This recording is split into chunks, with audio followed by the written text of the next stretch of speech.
Some migrants, I know we have sanctuary city issues here, but I'm wondering if you're concerned that if migrants leave because of their fears of what's going to happen, if this could adversely affect the city economy because there'll be a loss of people working and a loss of tax income, and are you worried that it will affect the city's bottom line? Well, our city's bottom line was affected with 220,000 migrants and asylum seekers were placed in the city without any federal assistance. Hello guys, I hope you are well. In this video I come to tell you that it seems that Mayor Adams is willing to deal with the newly elected President Donald Trump to address the issue of illegal immigration that the state of New York is facing. Because it seems that many people are wondering what fate awaits these illegal immigrants because they fear that they will have to face imminent deportation, just as President Donald Trump promised in his campaign.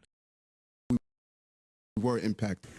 Well, the return of Donald Trump to the White House is expected to have ramifications, not just around the country, but right here in the city as well. Moments ago, Mayor Adams spoke out on the results of the election, and Morgan McKay joining us now live from City Hall. Morgan, what was his reaction, and was it surprising to you?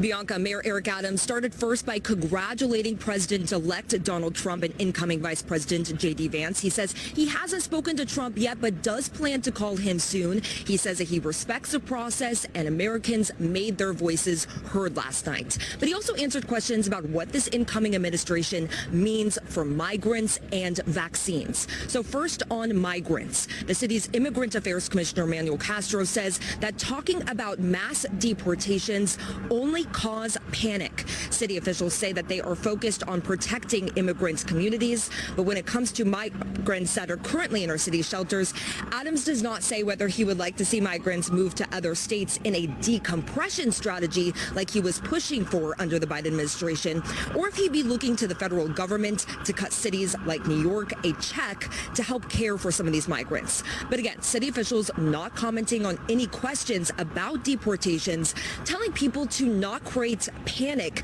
over something that might not happen. Adams did emphasize that he would like to see changes to the city's sanctuary city policies by allowing ICE to cooperate with law enforcement when it comes to migrants who have committed crimes. Here is Adams with more. We need a decompression strategy at the border to make sure that we take control of this crisis and not have this crisis take control of us. There's great opportunities if we give people the right to work, and I remain calling for that. Now, the NYPD says they are prepared to protect people's rights to peacefully protest, but there will be no tolerance for any violence or crime. Will no longer issue.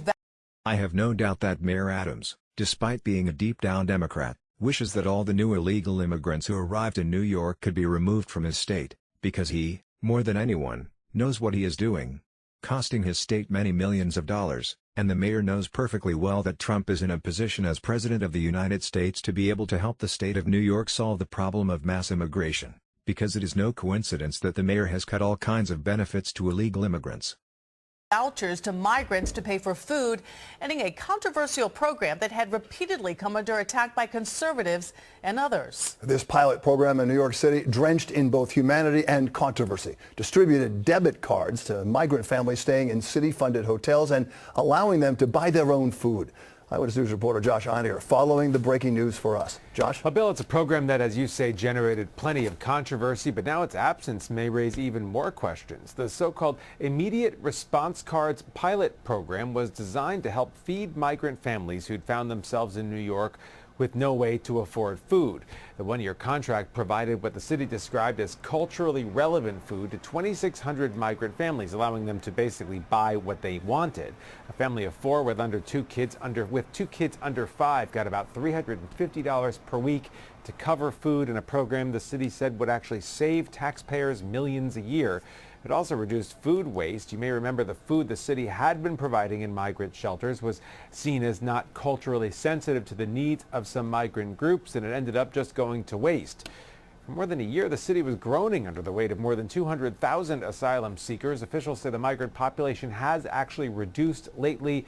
In fact, a massive shelter on Roosevelt Island is in the process of closing. In the meantime, Mayor Adams spoke on the phone yesterday with President-elect Donald Trump, who had vowed during his campaign to mass deport migrants. Aside from congratulating him on his win, though, Adams today would not say what they discussed.